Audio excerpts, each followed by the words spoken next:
ये दोस्तों सरकार ने यहाँ पर लिस्ट तैयार कर ली है लोगों की, मतलब लिस्ट अपडेट आ रही है, उसके मुताबिक ये बताया जा रहा है कि अगले महीने आपकी राशि जो है रुकी हुई आपके खाते में आ सकती है। लेकिन बहुत सारे लोग ऐसे भी हैं जिनका पेंशन या तो बंद हो जाएगा। इन चीजों पे भी आपको ध्यान देने की जरूरत है अगर आप भी एक पेंशन धारक है, कि ऐसी कौन सी गलती आपको नहीं करनी है जिससे आपका पेंशन हमेशा के लिए रुक जाए या बंद हो जाए। भारत में लाखों व्यक्ति ऐसे हैं जिनको सरकार के द्वारा पेंशन दिया जाता है। बहुत सारे ऐसे लोग थे जो काफी समय से पेंशन का इंतजार कर रहे थे, चाहे उनको वृद्धा पेंशन दिया जाता हो, विधवा पेंशन दिया जाता हो या विकलांग पेंशन दिया जाता हो। यहाँ पर बहुत बड़ी अपडेट सभी पेंशनधारियों के लिए निकल कर आ रही है। अगर आप भी एक पेंशन धारक है तो आपको ये वीडियो बहुत ज्यादा ध्यान से देखने की जरूरत है और एक एक चीजों को समझने की जरूरत है।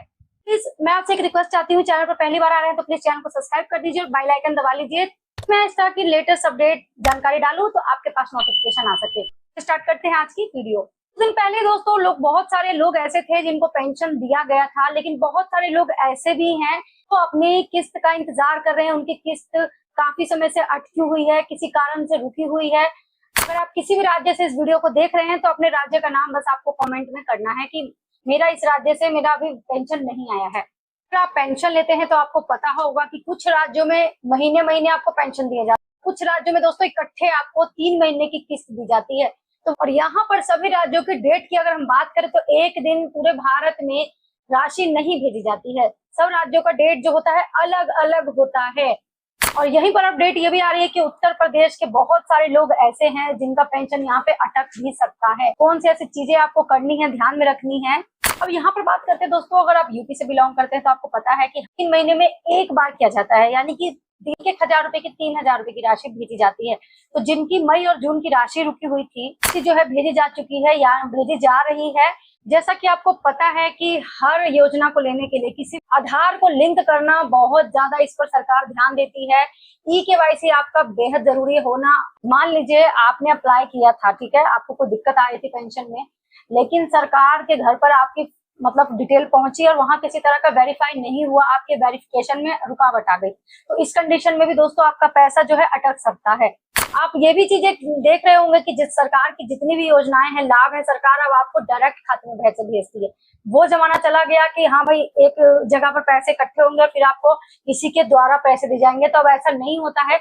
सरकार आपको डायरेक्ट डीबीटी के माध्यम से आपके खाते में पहुंचाती है और ये पूरी इंडिया में लागू हो चुका है कि पैसे डायरेक्ट आपके खाते में ही आते हैं। इसलिए आपको दोस्तों सरकार यहाँ पर आपके आधार से लिंक करने के लिए आपके खाते को कहती है। ये मेन कारण होता है कि खाता में पैसा नहीं आता है, आपके आधार कार्ड जो लिंक हुआ है उस पर पैसा भेजा जाता है। क्योंकि आपको पता है कि ई-केवाईसी भी इसलिए सरकार आपसे करवाती है कि सही व्यक्ति की जांच की जा सके कि ये जो सुविधा दी जा रही है वो सही व्यक्ति के पास पहुंच रही है, किसी तरह का फर्जीवाड़ा नहीं हो रहा है, जो इसका पात्र व्यक्ति है उसी को इसका लाभ दिया जा रहा है। सरकार आपका खाता जो है लिंक करवाती है। हर साल आपको केवाईसी करवाना पड़ता है। किसी भी तरह का सुविधा ले रहे हो, किसी भी सरकारी योजना का सुविधा ले रहे हो, आपको ये चीज पता है कि आपका लिंक करवाती है सरकार आधार से। पिछले वीडियो में मैंने आपको बताया था कि आपको लाइफ सर्टिफिकेट भी जमा करवाना होता है। लाइफ सर्टिफिकेट, जीवन प्रमाण पत्र सरकार आपसे इसलिए जमा करवाने के लिए कहती है कि वो देखती है कि हाँ भाई ये अभी जीवित है, जिसके नाम पर ये पेंशन जा रही है वो व्यक्ति अभी है, इसलिए सरकार आपसे जीवन प्रमाण पत्र भी जमा करने के लिए कहती है। अगर आपका नहीं हुआ है तो दोस्तों आपका रुकावट आएगा, तो ये सारी चीजें आपको देखनी पड़ेगी, चेक करनी पड़ेगी कि आपका तो कुछ नहीं अटका हुआ है। लोग दोस्तों आवेदन करते हैं, लेकिन क्या सभी को लाभ मिल जाता है? नहीं मिलता है, क्योंकि आपका पहले वेरिफिकेशन किया जाता है। हाँ भाई आपने जो आवेदन किया है वो पात्र व्यक्ति है या नहीं है। मान लीजिए कोई व्यक्ति ऐसा है, उसने किसी भी पेंशन के लिए आवेदन कर दिया लेकिन वो उसके लिए पात्र ही नहीं है, तो सरकार जब वेरीफाई करती है, आपके डॉक्यूमेंट्स को वेरीफाई करती है, तो आप उसमें पाए जाते हैं कि आप पात्र व्यक्ति नहीं है, कंडीशन में आपका नाम जो है रिजेक्ट हो जाता है। तो आपको पहले आवेदन करने से पहले तो इन सब नियमों को ध्यान में रखना है कि आप पात्र व्यक्ति है या नहीं है। अगर आप वृद्धा पेंशन के लिए आवेदन कर रहे हैं, आपकी उम्र आपको पता है 60 वर्ष तक होनी चाहिए, तभी आप वृद्धा पेंशन के लिए अप्लाई कर सकते हैं। यदि कोई व्यक्ति दिव्यांग पेंशन ले रहा है तो उसमें कम से कम 40% आपकी दिव्यांगता आपकी 40% होनी चाहिए, तभी आपको दिव्यांग पेंशन मिलता है। और इसमें कोई उम्र की सीमा नहीं बताई गई है, आप बच्चे हैं, बूढ़े हैं, जवान हैं, आपको दिव्यांग पेंशन मिल जाएगा। और ये उम्र वाली बात जो है वो बिहार में है, बाकी आपके राज्य पर निर्भर करता है कि आपके राज्य में उम्र सीमा है या नहीं। ये नियम बिहार वालों के लिए कि यहाँ पर कोई अधिकतम या न्यूनतम आय सीमा नहीं बताई गई है। इसके लिए आपको दिव्यांग प्रमाण पत्र देना होता है जब आप आवेदन करते हैं तब। दोस्तों आपके राज्य के अनुसार आपके अलग अलग वेबसाइट्स है, इस पर भी आप अपनी पेंशन से जुड़ी हुई जानकारी प्राप्त कर सकते हैं। तो स्क्रीन पर मैं आपको बता देती हूँ, आप अगर इन राज्यों से बिलोंग करते हैं तो आप किस क्या क्या लिखकर वेबसाइट्स पर आप अप कर देख सकते हैं।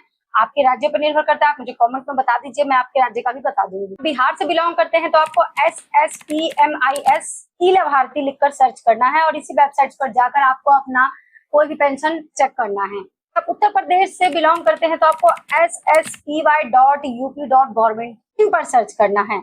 आप झारखंड से बिलोंग करते हैं तो झारसेवा.झारखंड.government.in पर सर्च करना है। अगर आप मध्य प्रदेश से बिलोंग करते हैं तो socialsecurity.government.in पर आपको क्लिक करना होगा।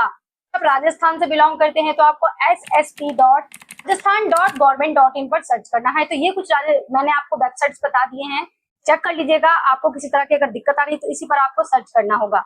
तो मान लीजिए आपको चेक करना है अपना स्टेटस, आपको यहाँ पर बस ये जो वेबसाइट्स बताए हैं आपके राज्य का जो भी होगा उस पर लिखकर आपको सर्च करना है बस, और जो आपको लिंक आएगा उसको ओपन कर लेना है। बेनिफिशियरी स्टेटस या सर्च बेनिफिशियरी, इस तरह का ही आपको ये दोनों चीज में से एक आएगा, स्टेटस पर क्लिक कर देना होगा। जब आप इसको ओपन करेंगे तो ये दोनों चीजें में से एक चीज आपको देखने के लिए मिलेंगी। जब सर्च करेंगे वहां पर ऑप्शन आएगा तो इन ऑप्शन में से आपको किसी भी एक पर चुनना होगा। आधार नंबर आ सकता है, आप अपना आधार नंबर से भी चेक कर सकते हैं। आपको बेनिफिशियरी आईडी होगी उससे भी आप चेक कर सकते हैं। आपका अकाउंट नंबर आएगा उससे भी आप चेक कर सकते हैं। कहीं आपको मोबाइल नंबर भी डालना आ सकता है जहां पर उपलब्ध होगा। कैप्चा भी दिखाई देगा दोस्तों, वो कैप्चा भरकर आपको सर्च पर क्लिक कर देना होगा और आपके पास आपका जो भी स्टेटस होगा वो देखने के लिए मिल जाएगा। आपके लिए सही रहेगा आप अपना आधार नंबर डाल दें या बेनिफिशियरी नंबर डाल दें, लेकिन आपके पास ऑप्शन है, इनमें से आप कोई सा भी डालकर चेक कर सकते हैं अपने स्टेटस को। ये जो चीजें मैंने बताई है वो आपकी सारी वेरीफाई होनी चाहिए। सरकार के घर में जो आपका नाम गया है वो वेरीफाई होना चाहिए, यानी कि उसमें किसी तरह की कोई गड़बड़ नहीं होनी चाहिए। जो पात्र व्यक्ति हैं उन्हीं को ये लाभ देखने के लिए मिलेगा और जो उनकी राशि रुकी हुई है वो भी उनके खाते में भेज दी जाएगी, क्योंकि यहाँ पर खाते में पैसा भेजना शुरू कर चुकी है सरकार। तो सारी चीजें मैंने बता दी है कि आपका आधार जो खाते से लिंक होना चाहिए, आपका बैंक खाता एक्टिव होना चाहिए, ये नहीं कि आपका बैंक खाता इनएक्टिव पड़ा हुआ है। आधार और बैंक का केवाईसी मैंने आपको पहले ही बता दिया कि समय पर पूरा जरूर करवाएं। लीजिए आपका आधार, नाम, जन्म तिथि की जानकारी सही होनी चाहिए, एक जैसी होनी चाहिए, गलत नहीं होनी चाहिए। अगर किसी तरह की गड़बड़ी है तो आप इसको जल्दी ठीक करा लें कि ताकि आपका जो रुका हुआ अटका हुआ पैसा है वो आपके खाते तक पहुंच जाए। यदि पात्रता समाप्त हो गई है, जैसे कि मैंने आपको बताया कि आप गलत जानकारी देकर पेंशन लेना चाह रहे हैं, तो इस कंडीशन में भी आपका पेंशन रुक सकता है, आपका नाम कट सकता है। तो आपको सही जानकारी देकर ही पेंशन प्राप्त करनी है। लीजिए आपका बैंक खाता बदल गया है तो तुरंत पेंशन में अपडेट कर दें, नहीं तो आपका पैसा जो आएगा वो पुराने खाता में आ जाएगा और आपको सही स्टेटस देखने के लिए नहीं मिलेगा। तो आप अपना अपडेट जरूर करवाएं। अगर आप नया खाता अपडेट कर रहे हैं, नया खाता बनवा रहे हैं, तो यदि सरकार आपको सत्यापन, वेरिफिकेशन या ई-केवाईसी की कह रही है तो उसको जरूर पूरा करें। इस पर बहुत ज्यादा सरकार ध्यान देती है, आपका ये कंप्लीट होना चाहिए। तो ये थी लेटेस्ट जानकारी जो यूपी के लिए आ रही है पेंशन धारियों के लिए। अगर आप भी पेंशन धारी है तो इन सब चीजों को ध्यान में रखिए। अगर आप भी चाहते हैं कि बिना रुकावट के आपके पैसे जो है खाते में आते रहे, प्लीज वीडियो को सबके साथ शेयर कीजिए। जिनका पेंशन अटका हुआ है उनको भी लाभ मिल सके। मिलती हूँ किसी और नए टॉपिक के साथ, तब तक के दोस्तों धन्यवाद।